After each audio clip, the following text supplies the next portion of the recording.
was many and many a year ago, in a kingdom by the sea, that a maiden there lived whom you may know by the name of Annabel Lee.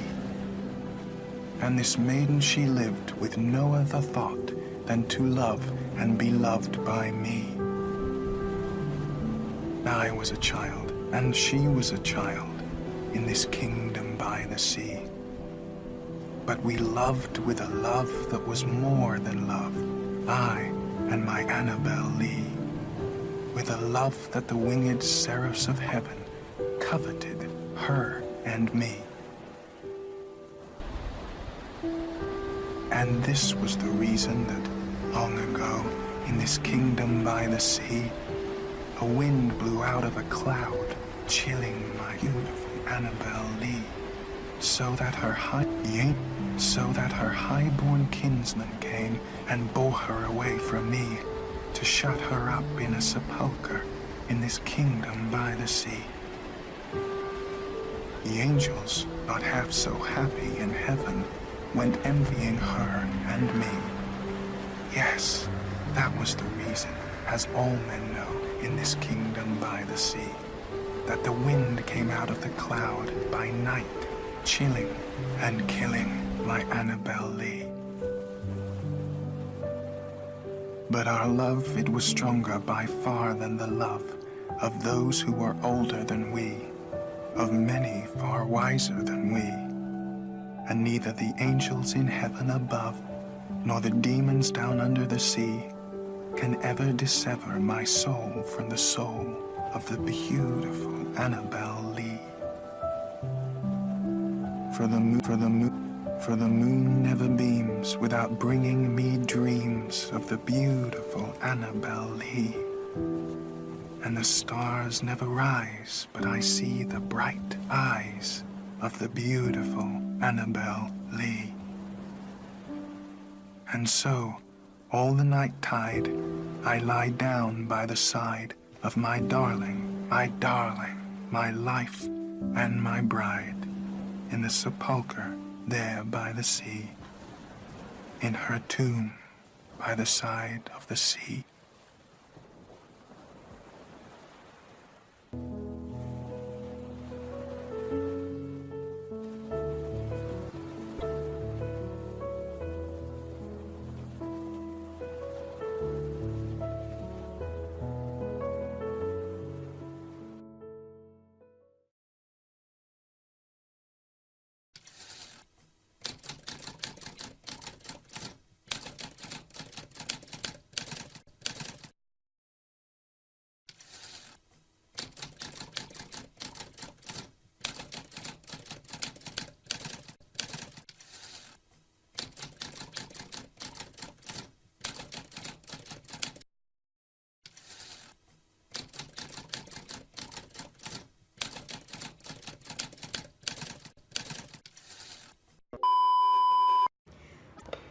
So first of all, we would like to analyze the background story of the writer. So the story takes place in a dark, stormy winter night of January 19th, 1809. A soft cry could be heard from an old house in the middle of Boston, Massachusetts. Eliza and David Poe welcomed the little bundle of joy named Edgar Allan Poe, and he was their second child. Yet it seemed that a dark and mysterious fate had been following the cursed child since the moment he opened his eyes. Not long after, the boy's father left his family, even before Poe could learn a lot from him.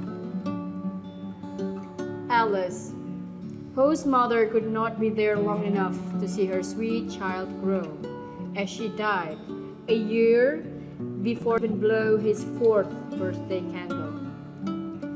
And this loss, the loss of his mother, had devastated Poe. Then a couple named John and Frances Allen then raised him as a foster child in Richmond, Virginia. Well, John Allen was a prosperous tobacco exporter, yet Poe was still so lulled in misery. while his life was utterly miserable, as if he couldn't see any light in his life. He was neglected emotionally and physically by his foster father, while his foster brother was really spoiled right before his very eyes.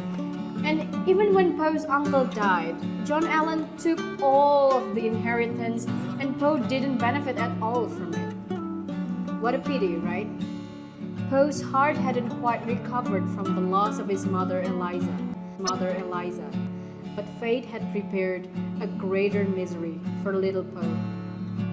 When Frances Allan, his foster mother, died that year, his relationship with Allan deteriorated. He even disowned Poe from the family. So imagine you were left by your family and then your foster family suddenly disowned you. What would that do to you? And in 1827, he was forced to join the United States Army to make ends meet. Just to survive, Poe needs to do that. He also published some stories here and there, but inevitably still starved during winters. But then, Poe was actually in love with a girl named Sarah Royster, a little speck of light in his dim world. Alice, she had to marry another man. Yet again, a piece of Poe's heart was torn by the fate. 13 years again and again. What a pity life. But the broken-hearted Poe, who had lost 3 dearest women of his life, then sought another love. And here is where Virginia Clemm would come. She was 13 years old, I guess, back then, but she had possessed the ability to calm the raging storm in Poe's heart. They were married. Congratulations. And the sun shone once more in Poe's world. But fate was not really kind to him at all. He had to take this happiness too, and Virginia could never be saved, even with the purest heart of his lover, Edgar Allan Poe. Okay, now we are going to talk about the history and also the content of Annabel by Edgar Allan Poe. Annabel was written by Edgar Allan Poe on May 1849, however it was just published on October 9, 1849, 2 days right after his death. A lot of people wonder who actually Annabel is, and they come to conclusion that it might be his wife, named Virginia Clemm, who is also called as his childhood lover. It related to the first line on the second stanza, I was a child and she was a child, with Poe's childhood. Poe really loved Virginia until she died because of tuberculosis on 1847. It was also related to the third and fourth line on the third stanza, a wind blew out of a cloud, chilling my beautiful Annabel. As the angels envy their love, they sent a cool wind that chilled Annabel to death. And as we all know that Annabel talks about a young man who falls in love with a young maiden named Annabel. They were so young, but they really fell in love with each other.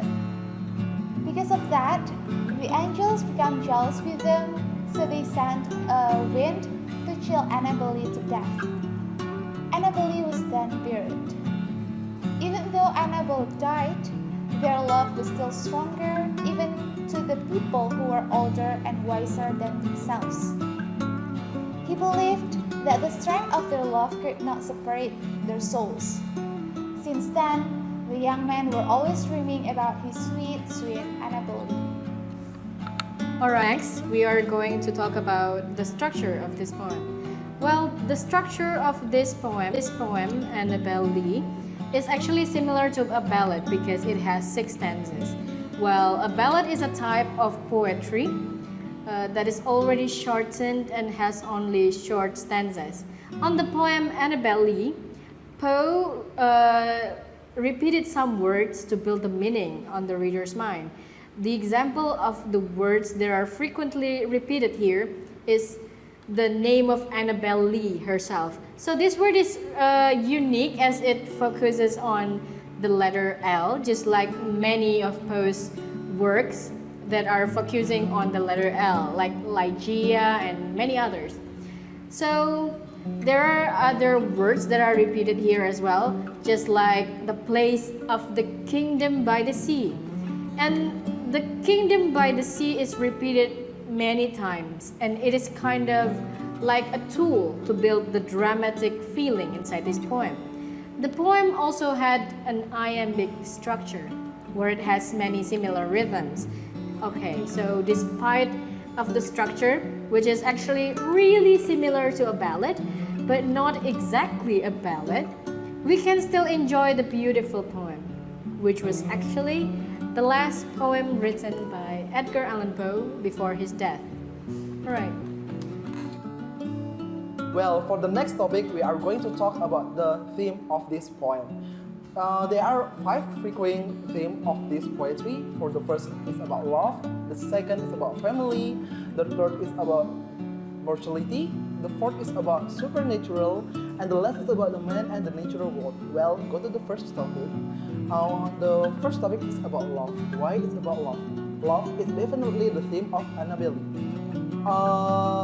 It's a little twisted in places, but still, this is a poem about the love.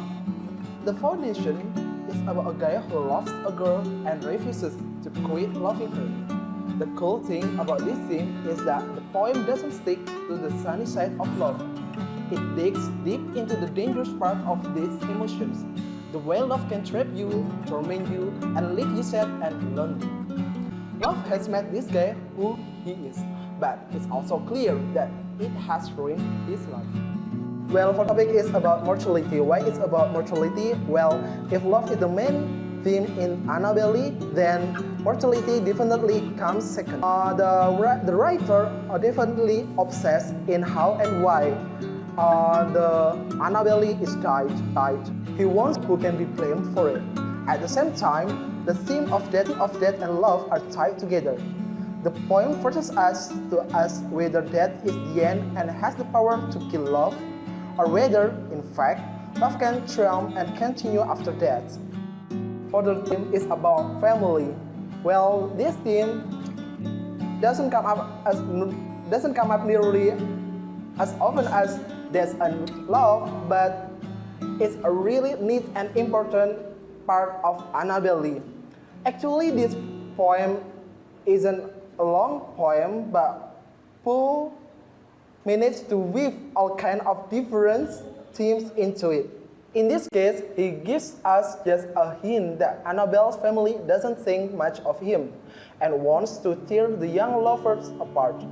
In a sense, family gives him a way of talking about the pressure of outside society. All the people who can't understand how pure and true his love is. Well, next theme is about supernatural. Not only are the adults against the young lovers, heaven and hell are lining up against them too. At least that's the speaker's theory. He never quite comes out and accuses God of taking away his girlfriend, but that seems like where he's headed. It's not exactly a religious deal.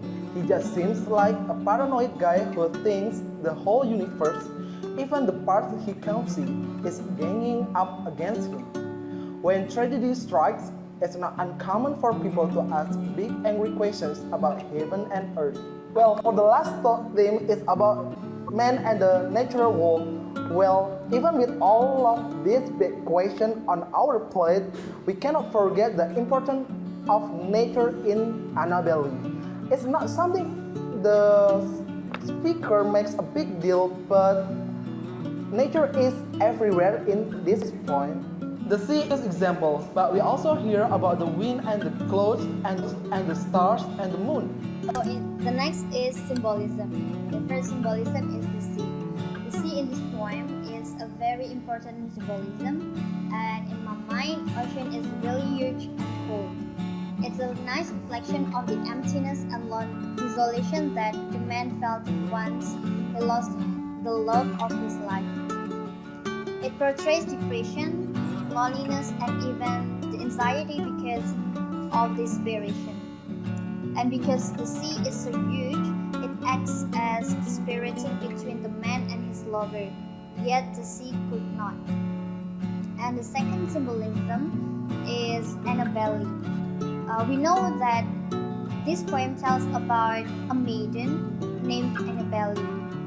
In this poem, she is described as a beautiful woman, and she is thought as the symbol of Poe's late wife, Virginia H. And the third symbolism is angels or seraphs. The angels and seraphs could be represented as the people who hated them being together, or even can be depicted as the fate itself who separated the soul of Annabel with the man. The angel and seraphs blew out the chilling cloud that kills Annabel. The last symbolism is sepulchre. Instead of facing the truth and admitting her death, he uses her sepulchre as a symbolism of her death, a less frightening way of facing reality.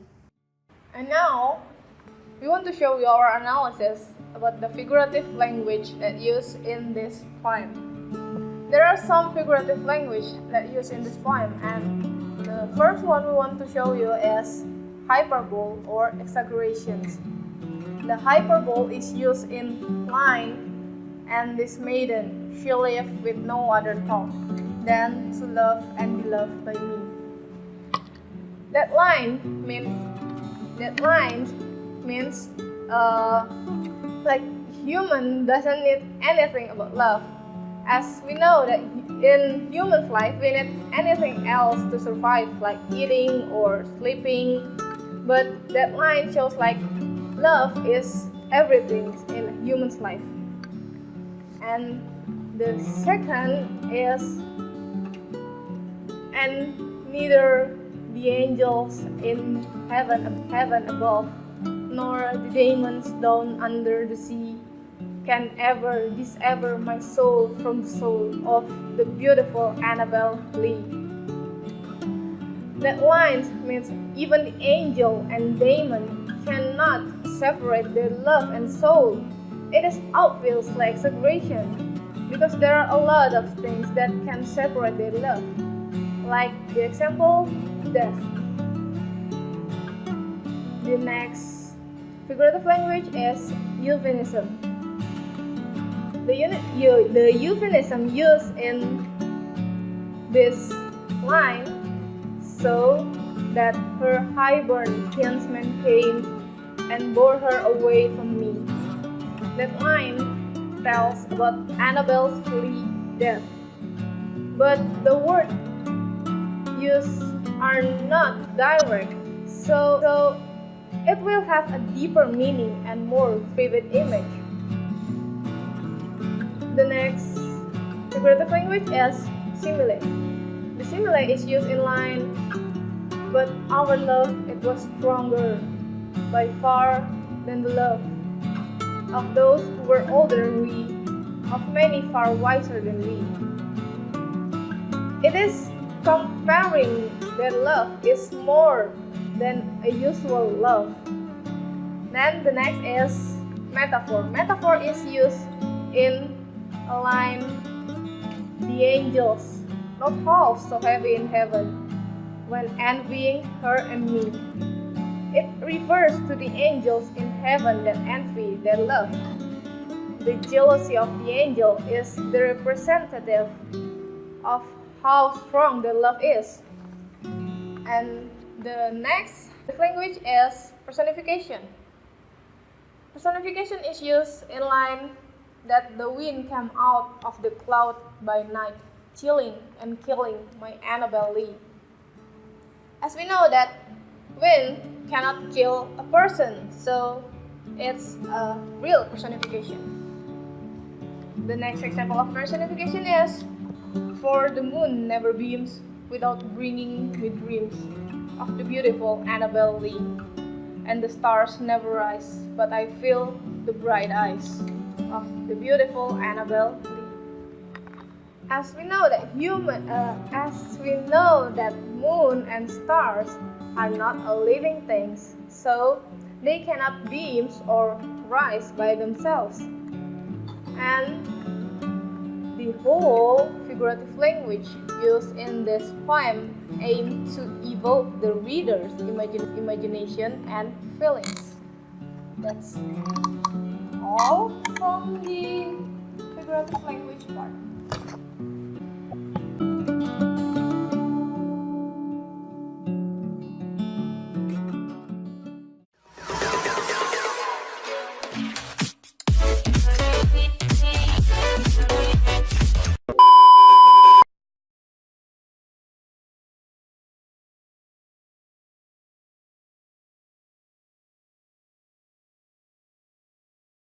Simile, iso lah. Euphemism itu apa sih? Than.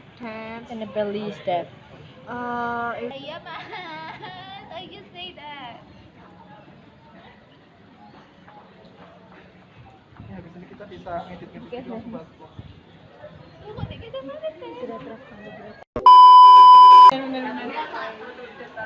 Jangan tiba-tiba aku sih. It's Benny. What is that?